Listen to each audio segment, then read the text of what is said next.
안녕하세요. 네, 우리 강미선 선생님 엄마표 수학 교육의 또 대가시죠. 전문가이시기도 한 우리 강미선 박사님을 모시고 우리 웬디북 인플루언서의 서재 두 번째 시간을 가지도록 하겠습니다.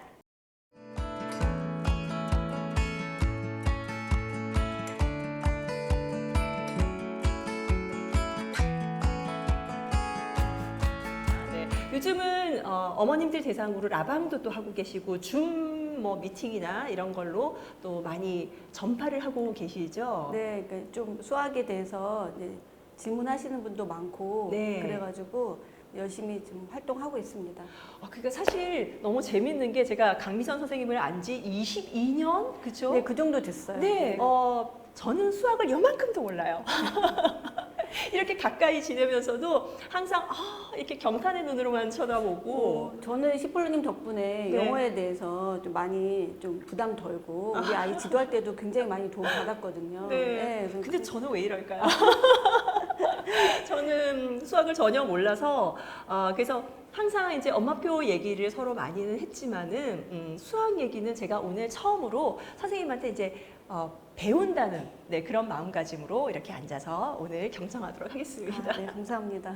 수학을 처음에 이제 시작하시게 된 계기라고 해야 되나? 전공을 했으니까 시작했다. 혹은 나는 재밌었으니까 전공을 시작했다. 뭐 어떤 게 있을까요? 저는 이제 수학이 다른 과목하고 특히 다르진 않았어요. 그러니까 중고등학교 다닐 때는 그냥 여러 과목 중에 한 과목이었었고 결정적으로 수학교육과에 가게 된 계기는 고3 때 수학 선생님이 과학 쪽을 가면 좀 귀찮은 일이 많다. 실험을 해야 되고 하니까 수학은 연필만 있으면 된다. 이렇게 말씀하셔가지고 그렇구나. 그래서 수학교육과에 가게 됐고요. 그러니까 수학에 대해서 특별히 싫거나 특별히 좋거나 그렇진 않았어요. 그래서 전공을 했는데 이제 또 대학교 4년 동안 다니는 동안에도 특별히 그러니까 별로 그런 게 없었어요. 그랬는데 나중에 이제 현장에 나와서 교사가 되고 또 현장에 나와서 아이들 지도하면서 내가 수학을 가르치는 쪽에 좀 재능이 있구나. 이런 생각을 했고 점차 좋아지는 거예요. 가르치면서 수학이 이런 과목이었어? 라고 하는 것을 세월이 가면서 점점 더 알게 되는 것 같아요. 원래부터 어렸을 때부터 수학을 좋아했다가 뭐 수학과나 수학교육과를 가서 이렇게 계속 일을 하는 학생들도 있겠지만 그러니까 저같이 저는 그냥 정말 무색무취였었어요. 수학에 대해서는 꼭 어려서부터 꼭 좋아야 되는 건 아니다. 그래서 제가 늘 강조하는 게 수학에 대해서 특별하게 생각하지 않으셨으면 좋겠다 하는 얘기를 하거든요.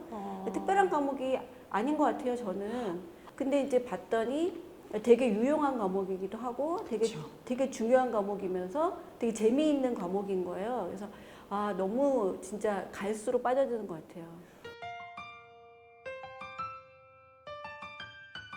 엄마들 같은 경우에 보통은 이제 수학에 대해서 어렸을 때 학교 다녔을 때 좋은 기억이 없는 사람들이 대부분이에요. 엄마들뿐만이 아니라 일반인들 대부분의 사람이 좋은 기억이 별로 없어요. 그래가지고 정말 안타까운데 그래서 이제 수학하고 연을 끊고 고등학교를 졸업한 순간 수학하고는 다른 길을 가겠다 이렇게 했다가 나중에 수학을 관심을 갖는 계기가 엄마가 돼서인 거예요. 맞아요. 네, 엄마가 되거나 또 제가 알고 있는 분들 중에는 이제 복지센터에서 일하시는 분들도 있거든요. 그래서 이제 아이들 돌봐야 되는데 그 아이들의 학습에 관심을 갖게 되면서 그 전에는 그냥 돌봄만 하면 된다고 생각했는데 수학을 알아야겠다. 아이를 다시 가르치게 되면서 내 아이든 남의 아이든 다시 이제 그때부터 수학에 대해서 관심을 갖게 되시는 거예요. 네. 근데 이제 기존에 가졌었던 그런 비호감 같은 게 있잖아요. 그래서 그런 것들을 버리고 다시 시작을 해야 되는데 그게 어려운 거예요.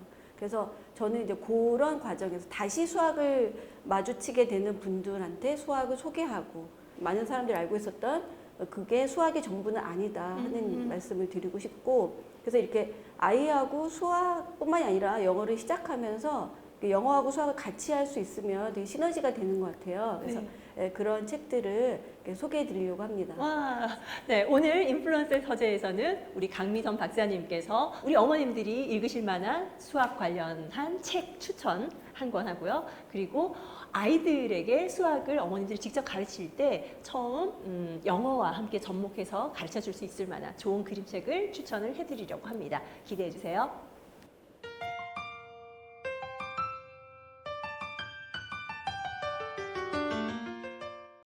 이제 최근에 제가 이제 북클럽을 해요. 이제 네. 동네 분들하고 북클럽을 하면서 제가 선정한 책이 있어요. 그래서 어느 수학자의 변명이라고 하는 이제 하디라고 하는 영국의 수학자가 쓴 책인데 일반적인 책은 아니에요. 많이 알려져 있는 책도 아니고 무슨 정보에 대한 책은 아닌데 제가 그 책을 인생책이라고 이제 생각을 하는 이유는 이제 수학자로서의 삶이 어떤 것인지에 대해서 정말 수학자가 쓴 거거든요. 그래서 저자는 60이 넘어서 이제 노쇠함을 한탄하면서 수학을 하는 이제 머리는 한정이 되어 있는데 나는 늙어서 더 이상 수학을 하지 못한다. 거기에 대해서 한탄을 하면서 하지만 나의 삶이라고 하는 거 수학을 연구하면서 살았던 나의 평생의 삶에 대해서는 굉장히 가치가 있다고 생각한다. 이런 얘기들이 있어요. 그래서 좀 간접적으로나마 수학에 대해서 알고 싶은 분들 또는 이제 자녀가 수학자가 되고 싶어 하는 그런 경우가 있다면 되게 도움이 될 것 같고 근데 거기에 나오는 말 중에서 어떤 일을 하잖아요. 그분은 이제 교수직을 계속 평생 하셨지만 그러니까 학자로서 어떤 일을 할 때 그 사람은 그 일을 하는 데는 세 가지 이유가 있는데 계속하게 된 세 가지 이유가 있는데 먼저 첫 번째는 지적 호기심이라는 거예요. 자기가 하는 일에 대해서 지적 호기심이 없으면 재미가 없을 거 아니에요. 그렇죠. 그게 가장 첫 번째고 지적 호기심은 있는데 그 직업 자체가 어떤 사회적으로 좀 지탄을 받는다든가 그러면 좀 곤란하잖아요. 그래서 계속하는 데 있어서 두 번째는 그 직업에 대한 자긍심. 근데 지적 호기심하고 자긍심만 있어서는 계속하기가 힘든 거예요. 좀 먹고 사는 문제가 있으니까. 세 번째가 야망이다. 야망? 그러니까 야망 안에는 명예욕도 있고 금전적인 것도 있고, 그러니까 재력과 명예욕 이런 거에 대해서 얘기를 했는데 여기에 부정할 사람은 없을 것이다. 그쵸. 이런 식으로 말씀을 하셨어요. 굉장히 솔직하게 책을 썼는데 그래서 뭐 그런 내용들이 너무 와닿았고 그 다음에 이분이 주장하는 것은 우리가 보통 이제 저도 그렇고 수학을 왜 배워야 되냐 이런 얘기를 할 때 생활에 쓸모가 있기 때문이다 이런 얘기 많이 하거든요. 근데 하디는 수학은 쓸모가 없기 때문에 아름답다 이런 얘기를 해요. 그래서 그냥 수학 자체는 그러니까 유용하기 위해서 생긴 학문은 아니다. 그분이 수학을 전공하게 되고 연구를 하게 된 것도 뭔가 그거 가지고 뭘 쓰려고 하는 게 아니고 그 자체를 너무 좋아했기 때문에 또 잘했기 때문에 다른 선택의 여지가 없었다 이렇게 얘기하거든요. 근데 제가 왜 그 책에 대해서 관심을 갖게 됐냐면 보통 수학을 우리 애가 수학을 잘했으면 좋겠어요 하고 어떻게 하면 잘하게 될까요? 하고 이제 저한테 오시는 분들이 결국에 그 아이가 수학자가 되기를 바라는 경우는 사실 별로 없는 것 같아요. 그냥 순수하게 수학에 빠져서 평생을 살기를 바라는 분들은 많은 것 같지는 않고 그래서 수학을 잘하게 되면 뭐 학교 성적이 좋고 그 다음에 뭐 좋은 대학을 가고 좋은 직업을 갖고 이런 쪽인 거예요. 그러니까 수학이 어느 순간에는 이제 어느 정도까지만 필요하고 그 이후는 이제 그걸 발판으로 해서 뭔가 좋은 삶을 살기 위한 거지 수학이 삶 전체를 차지하는 건 아닌 것 같거든요. 그래서 그렇게 하기 때문에 수학이 왜 필요한가 뭐 이런 얘기를 막 설득을 하는 거예요. 네. 아이한테도 공부시키려고 수학이 왜 필요하냐 뭐 대학 갈 때 필요하다 일상생활에 필요하다 뭐 수학이 없으면 큰일이다 이런 얘기를 많이 하는데 정작 그 수학자 본인은 그렇게 필요해서 있는 과목이 아니라는 거예요. 네, 그래서 그게 사실은 맞거든요. 그러니까 수학이라고 하는 학문이 필요하기 때문에 만든 것도 아니고 굳이 이게 너무 필요하다라고 설명할 것도 아니다. 수학은 그냥 그 자체다. 이런 말씀을 하시는 게 저는 되게 신선했고 정말 그 자체가 많이 공감이 갔기 때문에 저의 이제 인생 책이라고 이렇게 말씀을 드리고 있습니다. 사실은 저도 살짝 공감이 가는 게 미적분을 쓸 일은 없더라고요 살면서. 그렇죠? 그렇죠. 근데 이제 그 뭐 지적 호기심이 있잖아요. 안다는 거 그런 부분도 있고. 그러니까 저는 이제 우리가 살아가는 게 있어서 우리가 뭘 하는 게 궁극적인 게 있고 어떤 수단이 되는 게 있잖아요. 그러니까 수학을 수단화하는 것보다는 그 자체에 대해서 관심을 갖고 모든 학문이 그렇잖아요. 영어도 결국에 가서 물론 영어도 수단일 수도 있겠지만 영어 자체가 주는 희열이라고 하는 게 있는 거고 모든 학문이 그런 것 같아요. 뭐 미술은 미술 나름대로 그런 거고. 근데 그래서 그거에서 그 자체에서 어떤 기쁨을 느낄 수 있고 근데 그렇게 살아가는 게 어떻게 보면 전부가 아닌가 이런 생각이 들어서 저는 네, 되게 좋았고요. 근데 우리가 이 수학이라고 하는 과목이 우리나라만 배우는 게 아니라 전 세계 모든 학교에서 입시 과목에 자국어와 수학 두 과목은 필수거든요. 그렇죠. 또 그다음에 고대에서부터 이게 필수 과목이었단 말이에요. 그러니까 그런 걸 보면 이유가 있을 거 아니에요. 왜 수학이 학교 교육 과정에서 필수일까? 이게 생활에 필요하기 때문이다라고는 이렇게 설명할 수 없는 굉장히 근본적인 이유가 있는 거죠. 우리가 이제 생각을 해야 되는 거니까 생각하는 방법에 대해서 체계적으로 네. 알려주는 학문이다. 저는 이렇게 생각하거든요. 그래서 우리가 인류가 항상 수학에 대해서 관심을 갖고 학교에서 특히 교육을 시킬 때 주요 과목으로 하고 있는 게 아닌가 이런 생각이 듭니다. 그래서 수학을 잘 못하는 제가 이렇게 생각이 없이 사는군요.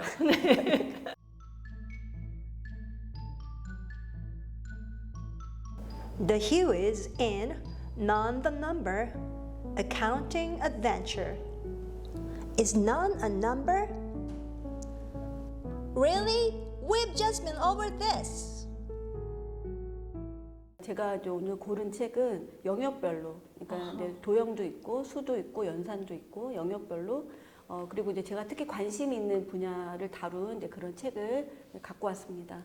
또 먼저 이렇게 보시면 이 책 같은 경우에는 영에 대한 책이에요. 그래서 우리가 그냥 예를 들어서 사탕 하나가 있다 그러면 그걸 1이라고 하는 거는 알고 그쵸. 있잖아요. 네. 그래서 기호를 쓰고 하는 건 다 알고 있는데 거기에서 이제 없다라고 하는 것도 과연 수일까에 대해서 아이들이 궁금해하잖아요. 그러니까 그림책은 저는 이제 정보를 준다기보다는 그것에 대해서 이야기를 이거 읽고 나서 그 다음에 계속해서 생각하고 머리에 인상 깊게 남아서 대화의 소재가 되는 또 생각의 소재가 되는 게 좋은 그림책이라고 네, 생각하거든요. 그런 측면에서 영에 대해서 생각하게 하는 그런 책이어서 제가 갖고 왔고요.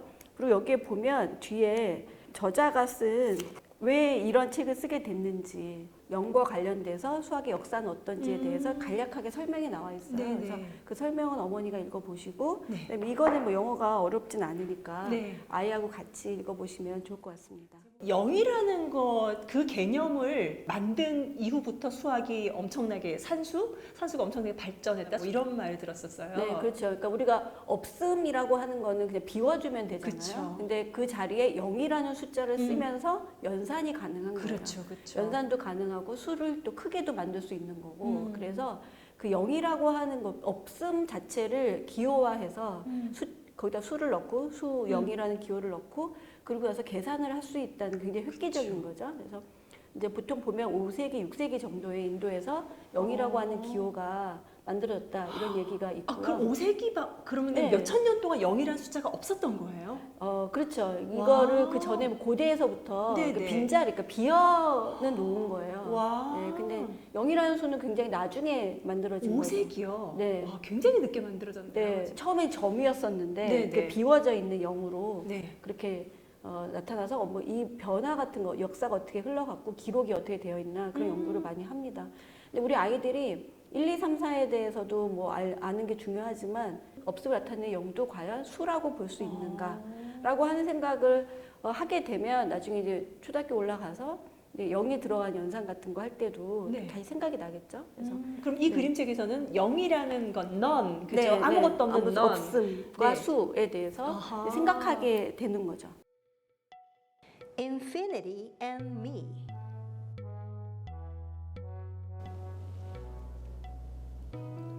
I didn't hear the rest of what Grandma said. I was too busy smiling. Right then I knew. My love for her was as big as infinity.